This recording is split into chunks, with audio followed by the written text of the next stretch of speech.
Hello दोस्तों, क्या हाल है। तारीख आज 9 अगस्त 2025, दिन शनिवार, हिंदी तिथि श्रावण पूर्णिमा। और आइए बात करते हैं आज के मुख्य समाचार में देश भर की तमाम बड़ी खबरों पर नजर डालते हैं। देखिए दोस्तों, एक तो आज के दिन 9 अगस्त को विश्व आदिवासी दिवस के रूप में मनाया जाता है और वहीं आज भाई बहन के प्रेम के प्रतीक का त्योहार रक्षाबंधन का पर्व भी है। आप सभी देशवासियों को, भाइयों बहनों को ढेर सारी हार्दिक शुभ मंगल कामनाएं आपके अपने डीएलएस भाई की तरफ से। सभी डीएलएस न्यूज फैमिली मेंबर्स को और सभी देशवासियों को आप सभी भाई बहनों का प्यार हमेशा इसी तरह से बरकरार रहे। दोस्तों, इस बार रक्षाबंधन पर 297 सालों बाद कुछ खास संयोग बन रहे हैं। एक तो इस बार राखी का त्योहार भद्रा से मुक्त रहेगा, यानी इस बार भद्रा नहीं लगेगा और देश भर में सबसे पहले मध्य प्रदेश उज्जैन महाकाल को अर्पित की जाएगी राखी। 297 सालों बाद रक्षाबंधन पर यह दुर्लभ संयोग बन रहा। श्रवण नक्षत्र, सौभाग्य योग, पूर्णिमा तिथि और मकर राशि में चंद्रमा है और भद्रा काल से पूरी तरह से मुक्त है। वहीं इस बार राखी सर्वार्थ सिद्धि योग में मन रही है। ये योग सभी कार्यों में सफलता और सिद्धि प्रदान करता है। ऐसे में रक्षाबंधन पर राखी बांधने का शुभ मुहूर्त कब रहेगा? बहनें इस समय अपने भाई की कलाई पर राखी बांधें तो अति शुभ रहेगा। तो क्योंकि वैसे तो इस बार राखी पर भद्रा का साया नहीं रहेगा, इसलिए बहनें कभी भी पूरे दिन अपने भाई को राखी बांध सकती हैं। हालांकि आज दिन में एक समय राहु काल का समय रहेगा, तो इसलिए इस बीच इस समय के दौरान राखी ना बांधें। राहु काल का समय सुबह 9:07 से शुरू होगा, जो कि सुबह 10:47 तक रहेगा। तो इस बीच अपने भाई को राखी ना बांधे बहनें। बाकी पूरे दिन कभी भी राखी बांध सकती है, अच्छा समय ही रहेगा। और चौगड़िया के हिसाब से भी शुभ मुहूर्त आप देख सकते हैं। लाभ काल और अमृत काल इस समय रहेंगे।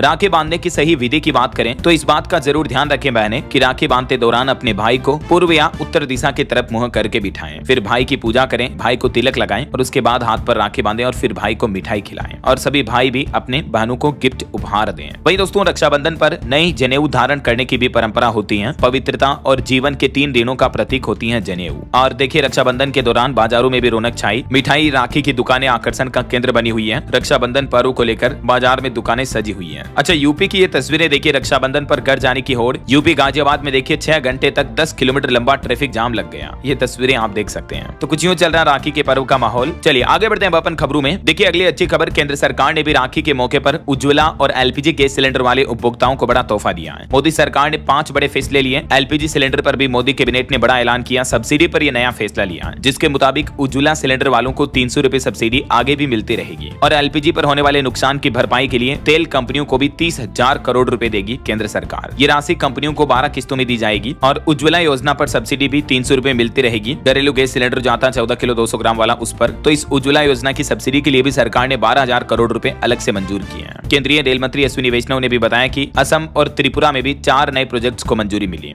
और भी केंद्र सरकार की कैबिनेट बैठक में कुल 5 बड़े फैसले लिए गए। उज्ज्वला योजना से लेकर एलपीजी सब्सिडी समेत मोदी कैबिनेट के 5 बड़े फैसले कौन कौन से रहे, आप स्क्रीन पर देख सकते हैं। एक तो 12,000 करोड़ रुपए का बजट एलपीजी सब्सिडी के लिए, 30,000 करोड़ रुपए का बजट ऑयल कंपनियों के लिए, तेल कंपनियों के लिए। वहीं तकनीकी शिक्षा में सुधार के लिए MERITE योजना को भी 4200 करोड़ का बजट जारी किया केंद्र सरकार ने। असम और त्रिपुरा के लिए विशेष विकास पैकेज के तहत 4250 करोड़ रुपए की लागत के 4 नए प्रोजेक्ट शुरू होंगे। और तमिलनाडु में मरकानम पंडुचेरी पर 2157 करोड़ रुपए की लागत का 46 किलोमीटर लंबा नया 4 लेन हाईवे भी बनाया जाएगा। तो ये केंद्र सरकार की कैबिनेट बैठक में 5 बड़े फैसले लिए गए रक्षाबंधन के मौके पर। हालांकि इससे पहले जो मोदी कैबिनेट की बैठक हुई थी उसमें भी 6 बड़े फैसले लिए गए थे। कौन कौन से आप देख सकते हैं। और वहीं खबर देखिए, देश के परिवहन मंत्री नितिन गडकरी ने भी दावा किया, कहा कि E20 यानी इथेनॉल और पेट्रोल मिश्रण के ईंधन से किसी गाड़ी में कोई समस्या नहीं होगी। वो बोले कि किसी को दिक्कत हो रही हो तो ऐसा एक भी उदाहरण पेश करें। जल्द ही सरकार का प्लान है मिथेनॉल मिक्स ईंधन से देश भर में वाहन चलाए जाएंगे, है ना। और वहीं देखिए दोस्तों, संसद के मानसून सत्र के 15वें दिन केंद्र सरकार ने इनकम टैक्स बिल 2025 पेश किया, लेकिन उसे फिर वापस ले लिया। अब दोनों सदन 11 अगस्त तक के लिए स्थगित किए गए, क्योंकि आज रक्षाबंधन के मौके पर भी छुट्टी रहेगी। कल संडे हो गया वापस, तो अब 11 अगस्त को वापस संसद का मानसून सत्र ओपन होगा। और केंद्र सरकार ने लोकसभा में पहले तो आयकर विधेयक यानी न्यू इनकम टैक्स बिल पेश कर लिया था, लेकिन प्रवर समिति की रिपोर्ट के बाद फैसला लिया और इस बिल को वापस विड्रॉ कर लिया है, यानी वापस ले लिया। अब 11 अगस्त को वापस संशोधित बिल पेश किया जाएगा, है ना। चलिए अगली खबर आ रही है। फॉरेक्स रिजर्व पर RBI यानी भारतीय रिजर्व बैंक ने आंकड़े जारी किए। देश का विदेशी मुद्रा भंडार 9.32 अरब डॉलर घटकर 688.87 अरब डॉलर पर पहुंच चुका है। रिजर्व बैंक की तरफ से ये आंकड़े जारी किए गए। और वहीं देखिए दोस्तों, चुनावों में धांधली के आरोप लगाते हुए राहुल गांधी एक बार फिर से बोले कि मोदी वोट चुराकर प्रधानमंत्री बने हैं। 25 सीट 35,000 या कम अंतर से जीते हैं। इसी यानी इलेक्शन कमीशन इलेक्ट्रॉनिक डेटा दे तो हम साबित करेंगे। राहुल गांधी ने सरासर ये सीधा सीधा आरोप लगाते हुए कहा कि वोट की चोरी से प्रधानमंत्री बने हैं नरेंद्र मोदी। अगर चुनाव आयोग हमें इलेक्ट्रॉनिक डेटा दे तो हम ये साबित करके दिखाएंगे। वहीं राहुल गांधी ने यह भी कहा कि 22,779 वोट से पूरा हरियाणा हारे। बोले कि 8 सीटों का अंतर रहा। एक विधानसभा में 1 लाख वोट बटे 15% तक की बढ़ोतरी हुई। और इधर राहुल गांधी के इन दावों को लेकर चुनाव आयोग ने भी वेबसाइट बंद किए जाने के राहुल गांधी के दावे को खारिज किया और कहा कि मतदाता सूची चुनाव आयोग की वेबसाइट पर अभी भी अवेलेबल है, क्योंकि राहुल गांधी ने कहा था कि उन डेटा को हटा दिया गया। तो इधर इलेक्शन कमीशन ने यह भी कहा कि राहुल गांधी के दावे सही है अगर तो वो शपथ पत्र पर लिख कर दें और साइन करें, वरना देश से माफी मांगे, ऐसे उल्टे सीधे आरोप लगाने के चलते। तो राहुल गांधी ने भी जवाब दिया कि संसद में हमने संविधान की शपथ ली है। इधर देखिए बिहार की राजनीति में भी इलेक्शन कमीशन ने तेजस्वी यादव को वोटर आईडी सरेंडर करने को कहा। लेटर में लिखा कि ईपीआईसी नंबर ये जो है ये फर्जी है, ऐसे दस्तावेज बनाना और इस्तेमाल करना अपराध है। अब कांग्रेस का प्लान है राहुल गांधी के वोट चोरी के मुद्दे को देश भर में उठाएगी कांग्रेस, और इस पर आगे की रणनीति बनाने के लिए अब सोमवार को बैठक भी बुलाई है। और देखिए गृह मंत्री अमित शाह भी बोले कि जो भारत में नहीं जन्मा है वो वोट नहीं डाल सकेगा। बांग्लादेश से आकर बिहार में नौकरियां खा जाते हैं कई अवैध तरीके से रहने वाले लोग बाग, लालू और कांग्रेस उन्हें बचाना चाहते हैं। तो ये कुछ राजनीतिक बयानबाजी चल रही है। और चलिए अगली खबर देखिए दोस्तों, पीएम मोदी 10 अगस्त को कल देश में एक और नई वंदे भारत एक्सप्रेस ट्रेन को हरी झंडी दिखाएंगे, और ये ट्रेन पंजाब अमृतसर और श्री माता वैष्णो देवी कटरा के बीच चलेगी। इसे वर्चुअली रूप से पीएम मोदी कल हरी झंडी दिखाएंगे। चलिए खबर आ रही है हरियाणा में आइबेरिया फार्मास्यूटिकल्स खोलने जा रही मैन्युफैक्चरिंग फैसिलिटी, 600 लोगों को मिलेगा रोजगार। और दवाइयों को लेकर भी सरकार का बड़ा फैसला। देखिए केंद्र सरकार ने 41 तरह की दवाओं की अधिकतम कीमत तय की। इमरजेंसी, एंटीबायोटिक और दर्द निवारक दवाइयां अब सस्ती होगी। कुछ प्रमुख दवाओं की नई कीमतें सरकार ने क्या तय की हैं, इस बारे में डिटेल जानकारी आप देख सकते हैं स्क्रीन पर। इससे आम लोगों को महंगी दवाओं से राहत मिलेगी, है ना। और वहीं देखिए असम सरकार ने एक बड़ा कदम उठाया, मूल निवासियों को आत्मरक्षा के लिए मिलेगा ऑनलाइन हथियार लाइसेंस भी। असम सरकार ने राज्य के सीमावर्ती एवं संवेदनशील क्षेत्रों में रह रहे असम के मूल निवासियों की सुरक्षा के लिए यह महत्वपूर्ण कदम उठाया है, और ऑनलाइन उन्हें हथियार का लाइसेंस भी मिलेगा, है ना। ये देख सकते हैं आप इस बारे में ज्यादा डिटेल भी। और एक रिपोर्ट सामने आ रही कि भारत ने 2024-25 में 180 लाख टन मिलेट अनाज का उत्पादन किया। मिलेट यानी मोटे अनाज का, जिसमें राजस्थान राज्य सबसे आगे रहा है, महाराष्ट्र दूसरे और कर्नाटक तीसरे स्थान पर रहा है। भारत वर्तमान में दुनिया में मिलेट यानी श्री अन्न का सबसे बड़ा उत्पादक देश बन चुका है। वैश्विक उत्पादन में 38% योगदान अकेले भारत का है। और देखिए परिवहन मंत्री नितिन गडकरी ने कहा कि सरकार ने 2014 से लेकर अब तक 1,08,743 किलोमीटर राष्ट्रीय राजमार्गों यानी नेशनल हाईवे का निर्माण किया। परिवहन मंत्री ने ये आंकड़े भी जारी किए। चलिए हाई कोर्ट का एक बड़ा फैसला देखिए, पेंशन व ग्रेच्युटी देना कोई खैरात नहीं है। जांच के नाम पर सरकारी कर्मचारियों को इसके लाभ से वंचित नहीं कर सकते हैं। झारखंड हाईकोर्ट ने केस की सुनवाई करते हुए कहा कि कोई भी सरकारी कर्मचारी है, पेंशन, सेवानिवृत्ति लाभ और ग्रेच्युटी उनके संवैधानिक अधिकार है। केवल दोष सिद्ध होने के बाद ही उनको इन अधिकारों से रोका जा सकता है। बाकी जब तक कर्मचारियों के खिलाफ जांच चल रही हो तब तक कोई भी राज्य सरकारें कर्मचारियों को इन अधिकारों से नहीं रोक सकती हैं। ये हाईकोर्ट की तरफ से एक अहम फैसला सुनाया गया है ना। और सुप्रीम कोर्ट के भी कुछ बड़े फैसले देखिए दोस्तों। एक तो देश के सर्वोच्च न्यायालय सुप्रीम कोर्ट ने राजद्रोह कानून पर केंद्र सरकार से जवाब मांगा। कोर्ट अब संवैधानिक वैधता पर भी विचार करेगा। एक याचिकाकर्ता ने कहा था कि नया कानून भी पुराने जैसा ही सकते हैं, तो इस मामले को लेकर अब केंद्र सरकार से सुप्रीम कोर्ट ने जवाब मांगा। वहीं देखिए सुप्रीम कोर्ट ने कहा कि ईडी जांच एजेंसी जो है ईडी, वो ठगों की तरह काम नहीं कर सकती है। ईडी को भी कानून के दायरे में रहना होगा। 5 साल में 10% से भी कम मामलों में सजा हुई है, तो सुप्रीम कोर्ट ने ईडी को भी इस मामले में सख्त निर्देश दिए हैं। वहीं देखिए उत्तर प्रदेश मथुरा में बांके बिहारी ट्रस्ट पर भी सुप्रीम कोर्ट ने अस्थायी रोक लगा दी। यूपी सरकार ने मंदिर देखभाल के लिए बनाया था ये ट्रस्ट, अब सुप्रीम कोर्ट ने इस केस को भी हाई कोर्ट में ट्रांसफर कर दिया है। और जम्मू कश्मीर को पूर्ण राज्य का दर्जा देने के मामले पर भी सुप्रीम कोर्ट में सुनवाई हुई। याचिका में दलील दी गई कि प्रदेश की मौजूदा स्थिति इसके अनुकूल है। 6 साल पहले धारा 317 हटाई थी, तब से इसको केंद्र शासित प्रदेश बना दिया है। तो अब देखते हैं सुप्रीम कोर्ट की तरफ से इस सुनवाई के बाद क्या फैसला सुनाया जाता है। जो भी अपडेट आएगा मैं आपको बता दूंगा। और वहीं देखिए बॉलीवुड एक्टर सैफ अली खान को भी पैतृक संपत्ति मामले में सुप्रीम कोर्ट से राहत मिली है। मध्य प्रदेश हाई कोर्ट के फैसले पर रोक लगाई और ट्रायल कोर्ट को नए सिरे से सुनवाई करने को कहा है। एमपी भोपाल में स्थित उनकी पुश्तैनी संपत्ति विवाद में बॉलीवुड एक्टर को यह राहत मिली है। चलिए अगली खबर देखिए, मुंबई में 10 करोड़ की ड्रग्स के साथ 5 लोग गिरफ्तार हुए, जिसमें एक नाइजीरियन व्यक्ति भी शामिल है।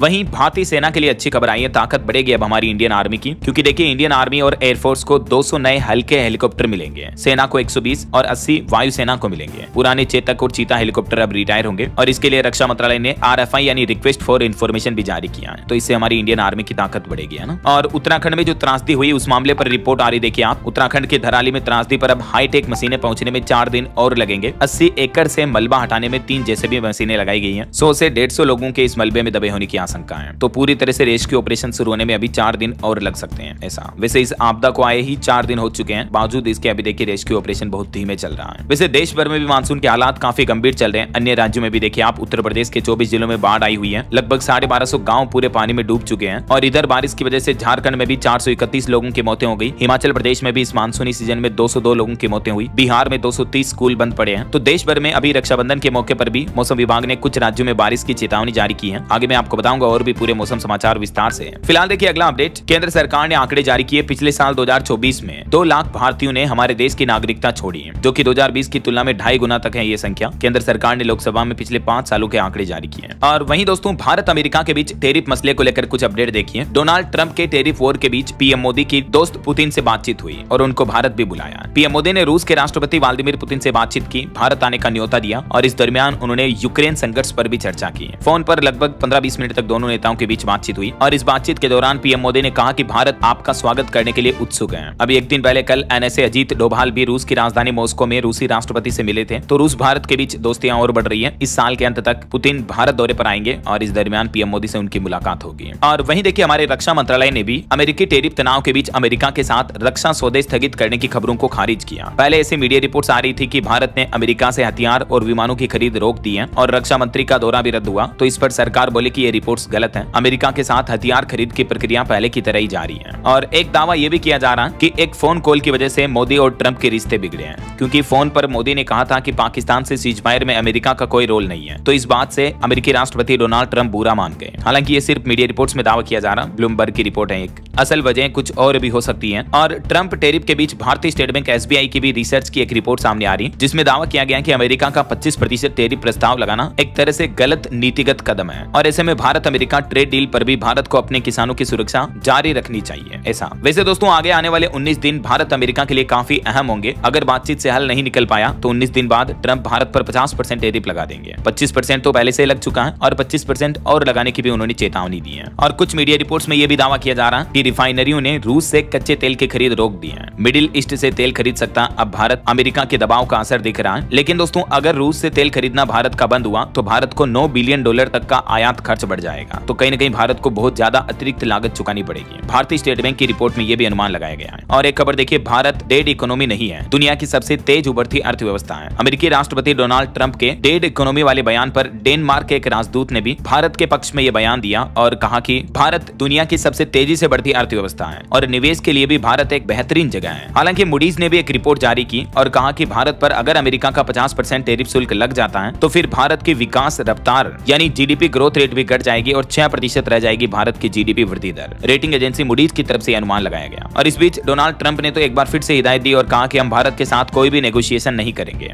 टेरिफ डील को लेकर ट्रंप ने किसी भी नेगोशिएशन को लेकर इनकार कर दिया। उन्होंने कहा कि टेरिफ का मुद्दा ही नहीं सुलझाया जा सकता जब तक कि ट्रेड डील पर बात नहीं हो जाती। और डोनाल्ड ट्रंप ये भी बोले कि टेरिफ से रोज करोड़ों डॉलर आ रहे हैं अमेरिका को। शेयर मार्केट में रिकॉर्ड बन रहा है। वामपंथी कोर्ट ने इसे रोका तो महामंदी आएगी। हालांकि भारत पर भले ही अमेरिकी राष्ट्रपति ट्रंप ज्यादा टेरिफ लगा रहे हो, लेकिन पाकिस्तान बांग्लादेश पर ट्रंप मेहरबान हुए हैं। इन देशों पर टेरिफ 20% से ज्यादा नहीं लगाया, जबकि भारत और ब्राजील पर 50% टेरिफ लगा दिया। और डोनाल्ड ट्रंप के इन फैसलों की वजह से चीन की जीडीपी भी 1% गिरने का खतरा बना हुआ है। फाइनेंशियल टाइम्स की रिपोर्ट के मुताबिक अगर चाइना पर भी ट्रंप का टेरिफ बढ़ जाता है तो चीन की जीडीपी भी लगभग 1% तक घट सकती है और भी दुनिया भर के कई देशों को काफी नुकसान उठाना पड़ेगा। और वहीं खबर आ रही कि इन टेरिफ मसलों के बीच अब ब्राजीली राष्ट्रपति ने भी पीएम मोदी से बातचीत की। पहले तो उन्होंने कहा था कि ट्रंप से नहीं मोदी से बात करूंगा, 2 दिन पहले बयान दिया था। अब उन्होंने पीएम मोदी से बातचीत की और भारत को सपोर्ट किया। वहीं दूसरी तरफ इजरायली प्रधानमंत्री नेतन्याहू ने भी अमेरिकी टेरिफ के खिलाफ भारत का समर्थन किया और भारत को एक खास देश और मोदी को अपना अच्छा दोस्त बताया। तो इजराइल समेत अभी दुनिया के कई देश भारत के समर्थन में अपनी आवाज उठा रहे हैं, जो कि अच्छी बात है। और ट्रंप ने तो अमेरिका वासियों से यह भी कहा कि अगर मैंने टेरिफ हटा दिया तो अमेरिका में 1929 जैसी महामंदी आ जाएगी। ट्रंप ने यह भी चेतावनी दी है। तो इन सब कंट्रोवर्सी के माहौल के बीच भी हमारे देश के वाणिज्य मंत्री पीयूष गोयल का तो कहना है कि अमेरिका समेत कई देशों के साथ भारत के व्यापार समझौतों पर बातचीत चल रही है। उन्होंने कहा कि कई और देश भी व्यापार मोर्चे पर भारत के साथ जुड़ने को इच्छुक हैं। तो ये कुछ दोस्तों भारत के डिप्लोमेटिक मसले चल रहे हैं। फिलहाल आगे बढ़ते हैं अपन खबरों में। देखिए आप टेक न्यूज से खबर आ रही है, एआई चैट जीपीटी अब और भी ज्यादा पावरफुल हो चुका है। GPT-5 मॉडल लॉन्च हो गया और ये ओपन एआई का अब तक का सबसे पावरफुल एआई मॉडल है GPT-5। इसकी लॉन्चिंग पर ओपन एआई के सीईओ ऑल्टमैन बोले कि हमने ये क्या बना दिया। परमाणु बम बनाने वाले मैनहट्टन प्रोजेक्ट से उन्होंने इसकी तुलना की। अगले महीने वो भारत भी आएंगे और उन्होंने कहा कि चैट जीपीटी का ये 5 मॉडल GPT-4 से काफी ज्यादा पावरफुल होगा। GPT-4 इसके सामने काफी कमजोर है। मैथमेटिकल कैलकुलेशन से लेकर कई एडवांस कॉम्प्लेक्स चीजें ये सोल्व कर सकता है। और एक चौंकाने वाली रिपोर्ट सामने आ रही है दोस्तों कि बच्चों को इस तरह के नोट लिखना सिखा रहा चैट जीपीटी। 13 साल के एक बच्चे के लिए शराब पार्टी का प्लान बनाया। दुनिया की 10% आबादी अभी चैट जीपीटी जैसे एआई टूल्स का इस्तेमाल कर रही है। चलिए आगे बढ़ते हैं अपन खबरों में। देखिए आप, महंगाई पर आरबीआई की एक रिपोर्ट सामने आ रही कि हमारे देश के परिवारों के लिए महंगाई और घटने की उम्मीद है। कम ब्याज दर से उपभोक्ता भरोसे में सुधार दिख सकता है। भारतीय रिजर्व बैंक की तरफ से ये रिपोर्ट जारी की गई। और एक रिपोर्ट ये भी सामने आ रही कि टमाटर, प्याज और आलू की कीमतें घटने से शाकाहारी थाली भी बीते कुछ महीनों में 14% तक सस्ती हुई है। चलिए अगली बड़ी खबर देखिए, SSC CGL exam finally postpone हो चुका है। एसएससी ने स्थगित की सीजीएल की परीक्षा। अब ये एग्जाम सितंबर में होगा परीक्षा को प्रबंधन पर भी सफाई दी है। वैसे ये परीक्षा 13 अगस्त से शुरू होने वाली थी, लेकिन अब जारी नोटिस के मुताबिक CGL का ये एग्जाम सितंबर महीने में आयोजित किया जाएगा, है ना। और वहीं खबर देखिए, देश की राजधानी दिल्ली की विधानसभा में पास हुआ फीस बिल 2025। मुख्यमंत्री रेखा गुप्ता बोली कि शिक्षा व्यापार नहीं बल्कि बच्चों के भविष्य का अधिकार है। दिल्ली सरकार का कहना है कि ये बिल न केवल स्कूलों की मनमानी फीस को रोकेगा बल्कि माता पिता को भी इससे राहत मिलेगी। और वहीं देखिए, पुरानी गाड़ियों पर बैन को लेकर भी CAQM ने बड़ा खुलासा किया और कहा कि अभी तक इस पर कोई रिसर्च नहीं की गई है। दिल्ली NCR में 10 साल से पुरानी डीजल और 15 साल से पुरानी पेट्रोल गाड़ियों पर लगे बैन को लेकर अब ये अहम जानकारी सामने आई और पता चला कि अभी तक इन वाहनों से फैलने वाले वायु प्रदूषण पर कोई रिसर्च, कोई अध्ययन ही नहीं किया गया। देखिए जरा। और वहीं देखिए, पार्लियामेंट में सरकार ने जवाब दिया। 1962 के युद्ध को लेकर केंद्र सरकार ने कहा कि चीन ने उस वक्त 38,000 वर्ग किलोमीटर भारतीय जमीन पर कब्जा कर लिया था। और देखिए, GI टैगिंग उत्पादों को बढ़ावा देने के लिए नाबार्ड ने एक नई पहल की है। 4000 MSME फर्म्स को मिलेगा लाभ। नाबार्ड ग्रामीण क्षेत्र में सूक्ष्म, लघु और मध्यम उद्यमों के लिए राष्ट्रीय कौशल विभाग के साथ मिलकर 4000 एंटरप्राइजेज के लिए ये योजना शुरू करने जा रहा। और इस योजना के तहत नाबार्ड उनको कारोबारी ट्रेनिंग देगा, रीफाइनेंस करने, उत्पादों की मार्केटिंग और ब्रांडिंग के साथ ही उनके उत्पादों को बेचने के लिए एक प्लेटफॉर्म भी उपलब्ध करवाएगा। तो ये राष्ट्रीय कृषि और ग्रामीण विकास बैंक नाबार्ड की तरफ से नई पहल की जा रही है देश में MSME को सपोर्ट करने के लिए, है ना।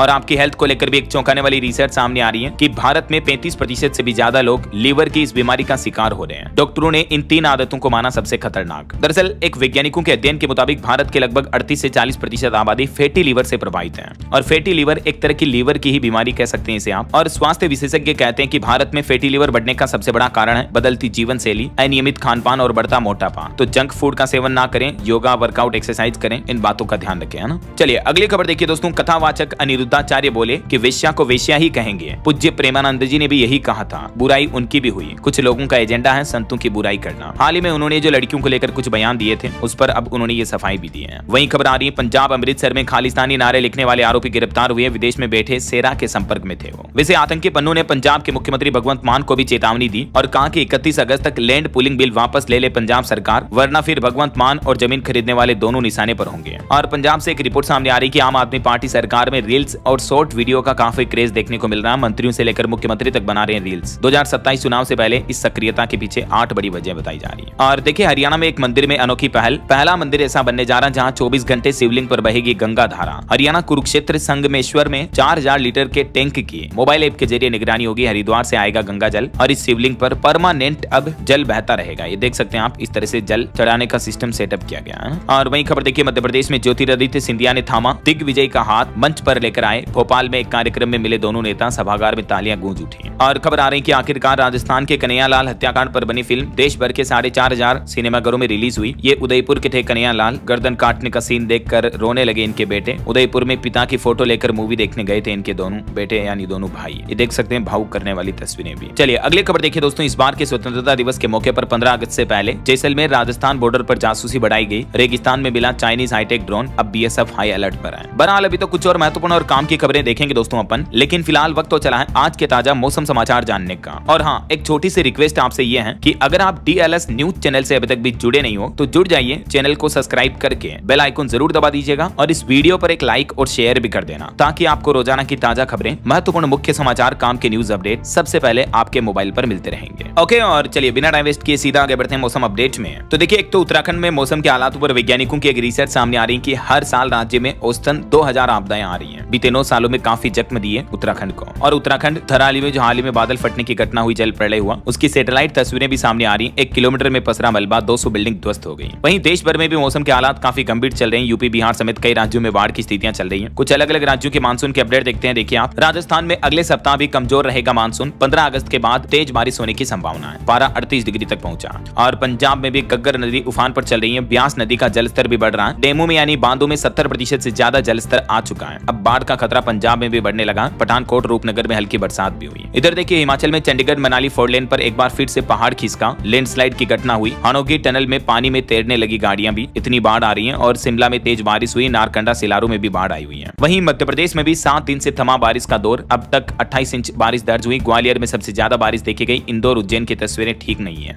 और यूपी में देखिए, एक बाइक सवार पर भरभरा कर गिर गया मकान। प्रयागराज में थाना भी डूबा। जौनपुर में बारिश से रेस्टोरेंट जमीजौत हुआ। यूपी के 30 शहरों में आज भी बारिश की चेतावनी है। बिहार के मानसून का लाइव अपडेट आ रहा। पटना, सीतामढ़ी, सहरसा समेत 6 जिलों में मूसलाधार बारिश का अलर्ट। सुल्तानगंज में गंगा नदी उफान पर चल रही, कई दुकानें डूबी। छपरा शहर में भी घुसा बाढ़ का पानी। और झारखंड के मानसून की स्थिति देखिए, राज्य में 11 अगस्त तक बारिश का येलो अलर्ट है, आकाशीय बिजली गिरने की भी चेतावनी। वैसे झारखंड में भी अब तक 43% ज्यादा बारिश हो चुकी है इस बार के मानसूनी सीजन में। और हरियाणा में देखिए यमुना नदी में नहाने गए 2 युवक बह गए, 3 जिलों में 4 लाशें भी मिली। घग्गर और सोम नदी हरियाणा में भी उफान पर चल रही, नजदीकी इलाकों में अलर्ट जारी हुआ। वहीं मौसम विभाग का कहना है दोस्तों कि अभी तो भले ही मानसून थोड़ा कमजोर पड़ा हुआ है, लेकिन बंगाल की खाड़ी में जल्द ही बनेगा बारिश लाने वाला नया सिस्टम। तो इस बंगाल की खाड़ी में लो प्रेशर बनने के चलते मानसून का जोर वापस लौटेगा और देश भर में फिर से तेज मानसूनी बारिश की शुरुआत हो जाएगी। 12-13 अगस्त के बाद से मानसूनी गतिविधियां एक बार फिर से आपको बढ़ी हुई देखने को मिलेगी। इस बीच स्काईमेट वेदर की रिपोर्ट के मुताबिक अगले 24 घंटों के दौरान देश भर में मौसम की संभावित गतिविधियां क्या रह सकती हैं, देख सकते हैं आपकी रक्षाबंधन के मौके पर किन किन राज्यों में हल्की फुल्की बारिश की संभावना रहेगी। वैसे रेड अलर्ट अकेले अरुणाचल प्रदेश राज्य में जारी किया है अभी मौसम विभाग ने, और बाकी बिहार, तमिलनाडु, पुडुचेरी, असम, मणिपुर, मेघालय, मिजोरम, नागालैंड और त्रिपुरा इन राज्यों में ऑरेंज अलर्ट है। वहीं मध्य भारत के अधिकतर राज्यों में येलो अलर्ट रहेगा, यानी सामान्य हल्की फुल्की बारिश हो सकती है। ओके, और चलिए मौसम के बाद अब अपन आज के सराफा बाजार पर नजर डाल लेते हैं। तो देखिए दोस्तों, सोने ने एक बार फिर से अब तक का सबसे बड़ा रिकॉर्ड तोड़ दिया। 52 सप्ताह की नई ऊंचाई पर पहुंचा सोने का भाव। 1,01,406 रुपए प्रति 10 ग्राम के नए ऑल टाइम हाई पर पहुंच चुका गोल्ड का दाम। बीते एक ही दिन में 703 रुपए बढ़ा और रक्षाबंधन के मौके पर सोना और ज्यादा महंगा हुआ। चांदी की बात करें तो चांदी की कीमत मामूली 350 रुपए कम होकर अभी 1,14,893 रुपए प्रति किलो चल रही है। बाकी और भी अलग अलग कैरेट के हिसाब से सोने की कीमतें आप देख सकते हैं स्क्रीन पर। 24 कैरेट, 22 कैरेट और 28 कैरेट का भाव क्या चल रहा है। चलिए कुछ मार्केट अपडेट्स पर भी नजर डाल लेते हैं। भारतीय शेयर मार्केट में भी बड़ी गिरावट देखने को मिली। सेंसेक्स 4 महीने बाद 80,000 के नीचे आया। बीते दिन 765 अंक गिरा। निफ्टी भी 246 अंक फिसला। ऑटो और IT शेयर्स टूटे। अमेरिकी टैरिफ का असर भारतीय शेयर बाजार पर भी साफ साफ नजर आ रहा है। और वही खबर है, भारतीय स्टेट बैंक SBI को पहली तिमाही में 19,160 करोड़ का मुनाफा हुआ। वैसे देश भर के सरकारी बैंकों ने एक नया रिकॉर्ड बनाया। 3 महीने में 44,218 करोड़ रुपए की कमाई की। SBI समेत अन्य सरकारी बैंकों का यह शुद्ध मुनाफा रहा है। और टाटा मोटर्स का मुनाफा 30% घटकर 3924 करोड़ रुपए रहा। वहीं LIC का मुनाफा पहली तिमाही में सालाना आधार पर 4% बढ़कर 10,957 करोड़ रुपए हुआ। प्रीमियम से भी LIC की आमदनी 5% बढ़ी है। और देखिए UPI सर्विस एक बार फिर से 45 मिनट तक डाउन रही। गूगल पे, फोन पे जैसे प्लेटफॉर्म से पेमेंट करने में यूजर को दिक्कत आई तो सोशल मीडिया पर यूजर्स ने शिकायत भी की। ओके, और चलिए मार्केट के बाद आगे बढ़ते हैं अपन खबरों में। कुछ इंटरनेशनल न्यूज अपडेट देखिए दोस्तों। चीन में भी भारी बारिश और भूस्खलन ने तबाही मचाई। अब तक 17 लोगों की मौत हुई, 33 लोग अभी भी लापता हैं। वहीं इजराइल हमास जंग पर खबर आ रही कि हमास इजरायली बंधकों को रिहा करने के लिए तैयार है। नेतन्याहू ने गाजा पर कब्जा करने के प्लान पर कहा कि यह पिकनिक नहीं है, भारी कीमत चुकानी होगी। इधर अब अमेरिकी राष्ट्रपति डोनाल्ड ट्रंप आर्मेनिया और अजरबैजान के बीच भी 37 साल पुरानी जंग को खत्म करवाएंगे। दोनों देशों के नेताओं से उनकी मुलाकात होनी है आज। अब तक उन्होंने 6 देशों की जंग रुकवाने का दावा किया। वहीं देखिए अमेरिका ने वेनेजुएलाई राष्ट्रपति पर भी $50 करोड़ का इनाम रखा। $70 करोड़ की संपत्ति भी जब्त की। US में इन पर ड्रग सप्लाई करने का आरोप लगाया। और इधर देखिए जर्मनी ने भी इजराइल को बड़ा झटका दिया। हमास से युद्ध के बीच हथियारों के निर्यात पर रोक लगाई। वहीं खबर आ रही कि PM नरेंद्र मोदी को भी चाइना में SCO समिट के लिए न्योता मिला। चीन बोला कि अब बनेगा दोस्ती और एकता का मंच। और देखिए राज्यसभा में सरकार ने जवाब दिया। नाथुला समेत तीनों मार्गों से चीन से व्यापार करने पर बातचीत कर रहा भारत। सरकार ने इस बात की भी जानकारी दी। तो कहने कहीं भारत चीन के रिश्ते सुधारने में दोनों देश सहमति से कार्यवाही कर रहे हैं ना। और पॉलिटिक्स से एक और बड़ी खबर देखिए, हरियाणा बीजेपी ने भी कांग्रेस के दावों का मजाक उड़ाया। बोले कि 22,000 वोट मिलते तो हम 22 सीटें और जीतते हैं। राहुल गांधी ने कहा था कि 22,779 वोटों से राज्य आ रहे हैं। वहीं US टैरिफ पर भी एक रिपोर्ट सामने आ रही कि अमेरिकी टैरिफ से सी फूड कारोबार पर भी असर दिख रहा। निर्यातकों को ब्रिटेन और नए बाजारों से अब उम्मीद है। और टैरिफ मामलों के बीच उत्तर प्रदेश के मुख्यमंत्री योगी आदित्यनाथ बोले कि हम जिएंगे स्वदेशी के लिए, मरेंगे देश के लिए। CM योगी ने देशवासियों से कहा विदेशियों को त्यागने की जरूरत है। वहीं दोस्तों रक्षाबंधन के मौके पर देखिए उत्तर प्रदेश में रोडवेज बसों में भी यात्रा फ्री है। इसके चलते महिलाओं की काफी भीड़ उमड़ रही है। धक्का मुक्की और झड़प के बीच सफर हो रहा है। ये कुछ तस्वीरें आप देख सकते हैं। और यूपी सरकार ने आम लोगों के लिए भी एक सूचना जारी की। सड़कों के बजाय पार्किंग स्थल पर ही खड़ा करें वाहन, क्योंकि त्योहारों के मौके पर काफी भीड़ उमड़ती है तो ट्रैफिक जाम हो जाता है। इसलिए ये ट्रैफिक एडवाइजरी भी जारी की। वहीं खबर आ रही हाईकोर्ट जज को आपराधिक मामलों की सुनवाई से रोकने वाला आदेश रद्द हुआ। कोर्ट ने 4 अगस्त के फैसले से 2 पैरा हटाए। और एक रिपोर्ट सामने आ रही है SIR पर। देखिए बंगाल में एक को छोड़कर सभी 293 विधानसभा क्षेत्रों की मतदाता सूची जारी हुई। विवाद के बीच चुनाव आयोग की तरफ से बड़ा कदम उठाया। अंगदान को लेकर कुछ नए नियम जारी किए गए हैं। अंग प्रत्यारोपण में महिलाओं व अंगदान करने वालों को मिलेगी वरीयता।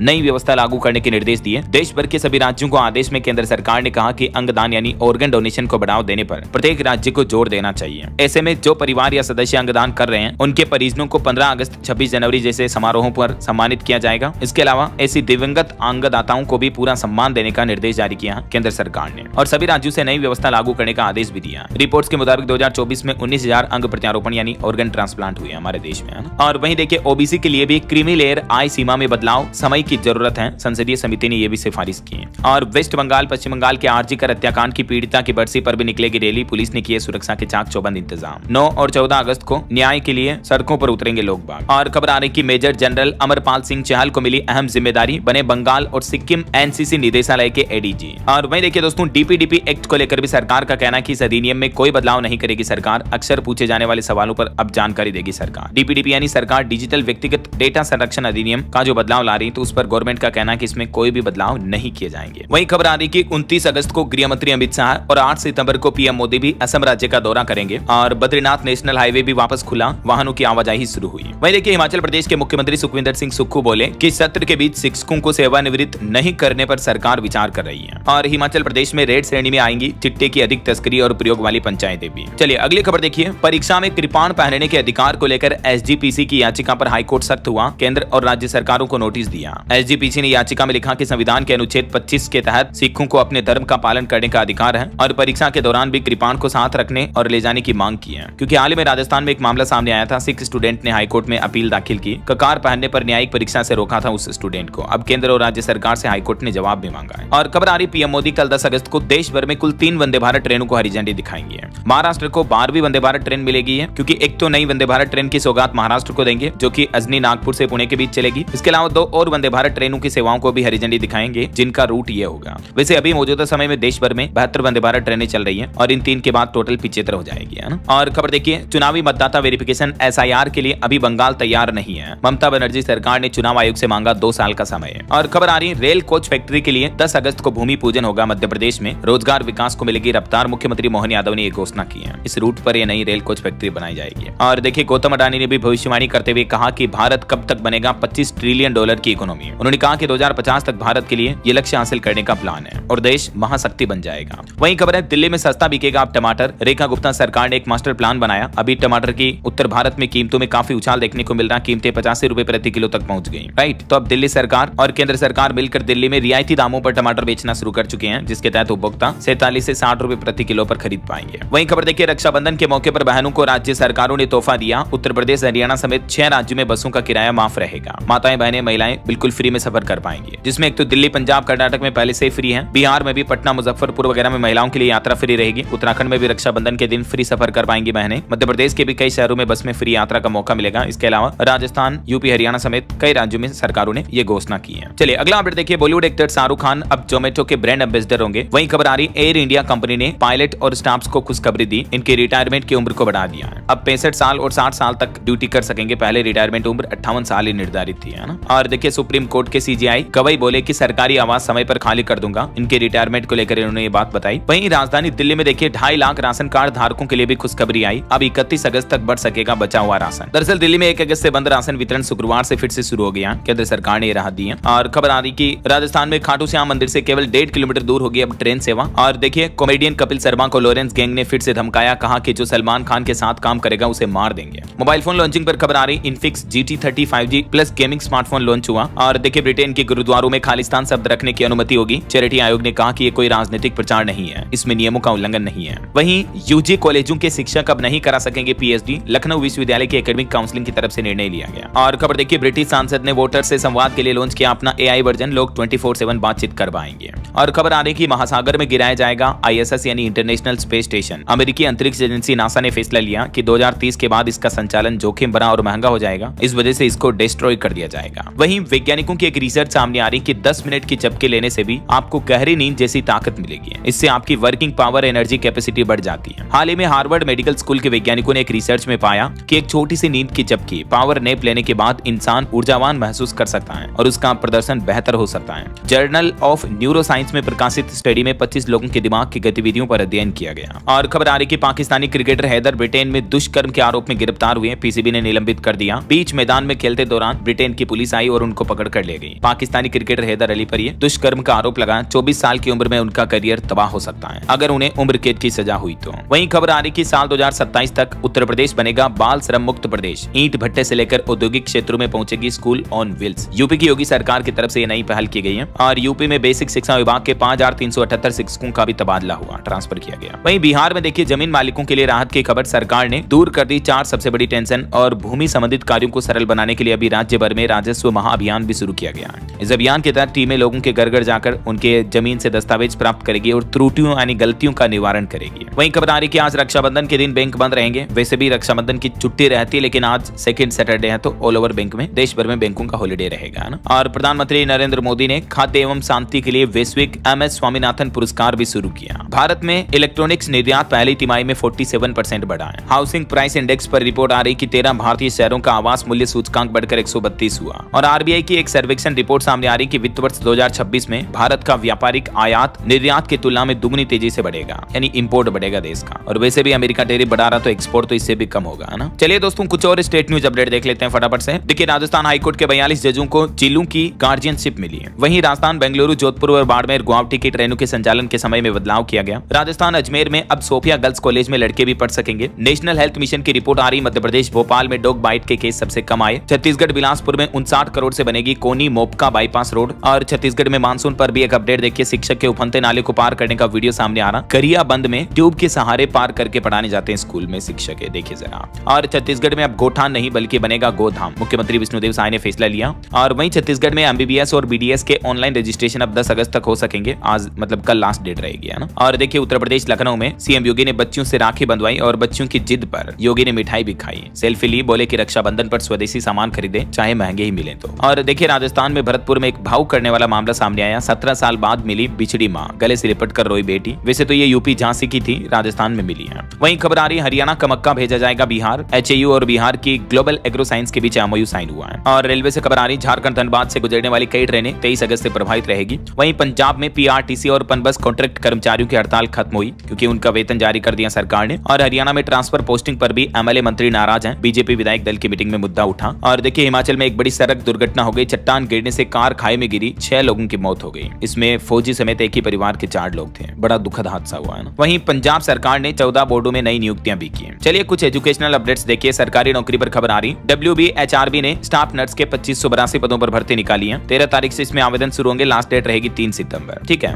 और इसके अलावा हरियाणा CET एग्जाम रिजल्ट में भी अब नॉर्मलाइजेशन का नियम लागू होगा। HSSC के चेयरमैन ने कहा कि डॉक्यूमेंट सर्टिफिकेट तैयार रखें। और खेल जगत से खबर देखिए, विराट कोहली ने इंटरनेशनल क्रिकेट में वापसी की तैयारी शुरू की। गुजरात टाइटंस के कोच से ले रहे ट्रेनिंग, अक्टूबर में ऑस्ट्रेलिया से वनडे सीरीज खेलेंगे। ओके, और चलिए दोस्तों अंत में आज के राशिफल पर नजर डाल लेते हैं। देखिए वृश्चिक राशि वालों के करियर में बदलाव की स्थिति बनेगी और मीन राशि वालों को प्रॉपर्टी के कामों में भी फायदा होने के योग है। और भी कुछ अलग अलग राशियों का राशिफल आप देख सकते हैं स्क्रीन पर। और हाँ दोस्तों, आप मुझे कमेंट करके बताइए कि दुनिया में मिलेट्स अनाज का सबसे बड़ा उत्पादक देश कौन सा है। कमेंट करके बताइए। सही जवाब देने वाले लोगों को रैंडमली सेलेक्ट होने पर DLS न्यूज टीम की तरफ से एक शानदार सरप्राइज गिफ्ट जीतने का मौका मिलेगा। और इसी के साथ अगर आपको वीडियो अच्छा लगा तो इसे लाइक करना, शेयर भी करना। DLS न्यूज चैनल को सब्सक्राइब करके बेल आइकन जरूर दबा देना, रोजाना ऐसी इन्फॉर्मेटिव जानकारियां, महत्वपूर्ण समाचार देखते रहने के लिए। और हाँ, अगेन आप सभी भाइयों बहनों दोस्तों मित्रों को रक्षाबंधन की ढेर सारी हार्दिक शुभकामनाएं। ओके, ख्याल रखिएगा अपने आप का, अपने परिवार का। मिलेंगे अगले नेक्स्ट अपडेट में, तब तक के लिए जय हिंद, जय भारत, वंदे मातरम।